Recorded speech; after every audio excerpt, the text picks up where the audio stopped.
Selamat siang semua. Di sini saya akan menjelaskan materi tentang PPN, PPNBM, PPB, BPHTB, dan Bea Matra. Sebelumnya saya hormati Bapak Wirmi Eka Putra SE MSI dan Ibu Nyemas Dian Maisyra SE MSAK dan teman-teman semuanya. Selamat menyaksikan videonya.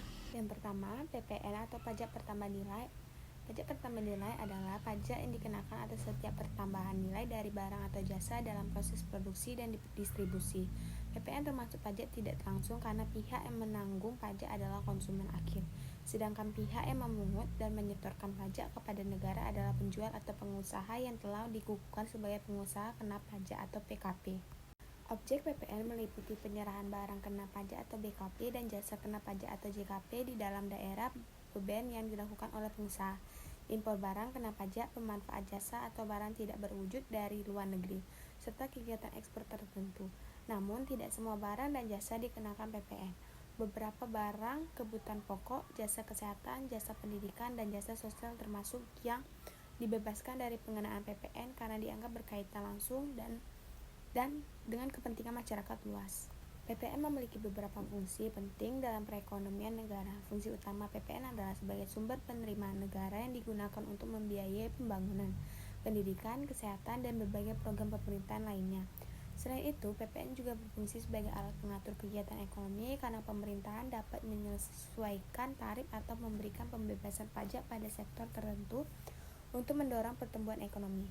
Dengan adanya PPN, pemerintahan dapat menciptakan sistem perpajakan yang lebih merata karena setiap konsumen yang membeli barang atau jasa turut berkontribusi dalam pembayaran pajak. Meskipun demikian, penerapan PPN juga memiliki beberapa kelebihan dan kekurangan. Kelebihan PPN antara lain penerimaan negara menjadi lebih stabil, proses pemungutan pajak lebih mudah diawasi, dan pajak dikenakan secara bertahap pada setiap proses distribusi. Namun kekurangannya adalah PPN dapat menyebabkan harga barang dan jasa menjadi lebih mahal sehingga dapat mengurangi daya beli masyarakat, terutama bagi kelompok berpenghasilan rendah. Yang kedua, PPNBM atau pajak penjualan atas barang mewah adalah pajak yang dikenakan atas barang-barang tertentu yang tergolong mewah. PPNBM dipungut bersamaan dengan pajak pertambahan nilai atau PPN pada saat penyerahan barang mewah oleh produsen atau saat barang diimpor mewah dari luar negeri. Tujuan utama penerapan PPNBM adalah untuk menciptakan keseimbangan dan keadilan sosial dalam masyarakat. Dengan adanya pajak tambahan pada barang mewah, masyarakat yang memiliki kemampuan ekonomi lebih tinggi akan memberikan kontribusi pajak yang lebih besar kepada negara. Selain itu, PPNBM juga bertujuan untuk mengendalikan pola konsumsi masyarakat terhadap barang-barang mewah agar tidak berlebihan. Pemerintahan juga menggunakan PPNBM sebagai alat untuk melindungi industri dalam negeri dan mengurangi impor barang mewah dari luar negeri yang dapat mempengaruhi perekonomian nasional. PPNBM memiliki beberapa fungsi penting dalam perekonomian negara. Fungsi pertama adalah sebagai sumber penerimaan negara yang dapat digunakan untuk membiayai pembangunan dan pengeluaran pemerintahan. Fungsi kedua adalah sebagai alat pengendalian konsumsi masyarakat terhadap barang mewah. Fungsi ketiga adalah untuk menciptakan pemerataan ekonomi karena masyarakat berpenghasilan tinggi dikenakan pajak lebih besar dibandingkan masyarakat biasa. Selain itu, PPNBM juga dapat mendorong masyarakat untuk lebih memilih produk dalam negeri yang lebih terjangkau. Meskipun memiliki banyak manfaat, penerapan PPNBM juga memiliki beberapa kelemahan. Tarif pajak yang tinggi dapat menyebabkan harga barang menjadi sangat mahal sehingga mengurangi minat masyarakat untuk membeli. Selain itu, PPNBM juga dapat mempengaruhi penjualan industri barang mewah apabila daya beli masyarakat menurun. Namun demikian, pemerintah tetap menerapkan PPNBM sebagai bentuk pengawasan terhadap konsumsi barang mewah dan untuk menjaga kestabilan ekonomi. Yang ketiga, PBB atau pajak bumi bangunan adalah pajak yang dikenakan atas kepemilikan, penguasaan atau pemanfaat bumi dan bangunan. Dalam hal ini, bumi yang dimaksud meliputi permukaan tanah dan tubuh bumi yang ada di bawahnya, sedangkan bangunan adalah konstruksi teknik yang ditahan atau diletakkan secara tetap pada tanah maupun perairan. Subjek PBB adalah orang pribadi atau badan yang memiliki, menguasai, atau memperoleh manfaat atas bumi dan bangunan tersebut. Subjek pajak yang telah memenuhi syarat sesuai ketentuan perpajakan disebut sebagai wajib pajak. Dasar pengenaan PBB adalah nilai jual objek pajak atau NJOP. NJOP merupakan harga rata-rata yang diperoleh dari transaksi jual beli yang terjadi secara wajar. Jika tidak terdapat transaksi jual beli, maka NJOP ditentukan melalui perbandingan harga dengan objek lain yang sejenisnya, nilai perolehan baru atau nilai jual pengganti. NJOP menjadi dasar utama dalam menentukan besarnya PBB yang harus dibayar oleh wajib pajak. PBB memiliki beberapa fungsi penting bagi negara dan masyarakat. Fungsi utama PBB adalah sebagai sumber penerimaan negara dan daerah untuk membiayai pembangunan serta penyediaan fasilitas umum. Selain itu, PBB juga berfungsi sebagai alat pemerhatan ekonomi karena masyarakat yang memiliki aset bernilai tinggi akan membayarkan pajak lebih besar dibandingkan masyarakat yang memiliki aset sederhana. Dengan demikian, penerimaan pajak dapat digunakan untuk meningkatkan kesejahteraan masyarakat secara merata. Yang keempat, BPHTB atau Bea Perolehan Hak Atas Tanah dan Bangunan adalah pajak yang dikenakan atas perolehan hak atas tanah dan atau bangunan oleh orang pribadi maupun badan. BPHTB termasuk salah satu jenis pajak daerah yang memiliki peranan penting dalam meningkatkan pendapatan daerah dan mendukung pelaksanaan pembangunan.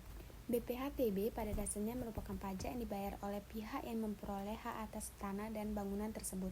Artinya, pihak pembeli atau penerima hak memiliki kewajiban untuk membayar BPHTB sebelum proses peralihan hak disahkan secara hukum. Pembayaran BHTB menjadi salah satu syarat penting dalam proses pengurusan sertifikat tanah atau balik nama kepemilikan di kantor pertahanan. Objek BHTB adalah perolehan hak atas tanah dan bangunan. Perolehan hak tersebut dapat terjadi melalui berbagai peristiwa hukum maupun perbuatan hukum. Peristiwa hukum misalnya perolehan hak karena warisan, sedangkan perbuatan hukum misalnya jual beli, tukar menukar, hibah atau lelang. Subjek BHTB adalah orang pribadi atau badan yang memperoleh hak atas tanah dan bangunan. Dengan demikian, pihak yang menerima manfaat atau memperoleh hak baru memiliki kewajiban untuk membayar BHTB kepada pemerintahan daerah. Setelah pembayaran dilakukan, wajib pajak akan memperoleh bukti pembayaran yang digunakan sebagai salah satu syarat administrasi dalam proses pengalihan hak di kantor pertahanan. Dasar pengenaan BPHTB adalah nilai perolehan objek pajak atau NJOP. NPOP merupakan nilai yang digunakan sebagai dasar untuk menghitung besarnya BHTB yang harus dibayar dalam transaksi jual beli. NJOP biasanya berupa harga transaksi yang disepakati antara penjual dan pembeli. Namun apabila harga transaksi lebih rendah dari nilai jual objek pajak bumi dan bangunan, maka dasar pengenaan pajak menggunakan NJOP tersebut. Dan terakhir, bea matra. Bea matra adalah pajak yang dikenakan atas dokumen tertentu yang digunakan sebagai alat bukti atau memiliki nilai hukum. Bea matra merupakan salah satu jenis pajak yang dipungut oleh negara terhadap dokumen yang dibuat oleh seseorang atau badan untuk keperluan tertentu, terutama yang berkaitan dengan kegiatan perdata, transaksi keuangan, dan dokumen resmi lainnya. Bea matra berfungsi sebagai pajak atas dokumen, bukan pajak atas transaksi atau kegiatan yang dilakukan. Oleh karena itu, yang menjadi objek bea matra adalah dokumen tertentu yang memenuhi syarat sesuai ketentuan peraturan perundang-undangan. Dokumen yang telah dikenakan bea matra memiliki kekuatan hukum yang lebih kuat dan dapat digunakan sebagai alat bukti di pengadilan apabila terjadi sengketa di kemudian hari. Objek bea matra meliputi berbagai jenis dokumen yang bersifat perdata atau digunakan sebagai alat pembuktian. Contohnya adalah surat perjanjian, akta notaris, surat kuasa, surat pernyataan, dokumen transaksi jual beli, kwitansi pembayaran dengan jumlah tertentu, surat berharga, serta dokumen lain yang menyatakan jumlah uang atau hak dan kewajiban seseorang. Bea matra dikenakan berdasarkan nilai nominal tertentu atau jenis dokumen yang dibuat.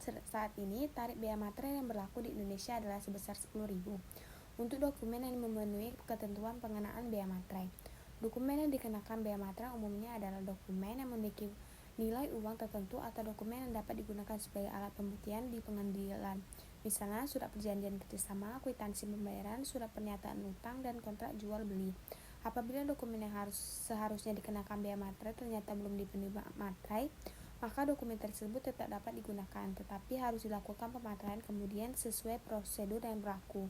Kendala dalam pelaksanaan bea materai seperti kurangnya pemahaman masyarakat mengenai dokumen yang wajib menggunakan materai serta adanya pemalsuan materai yang merugikan negara.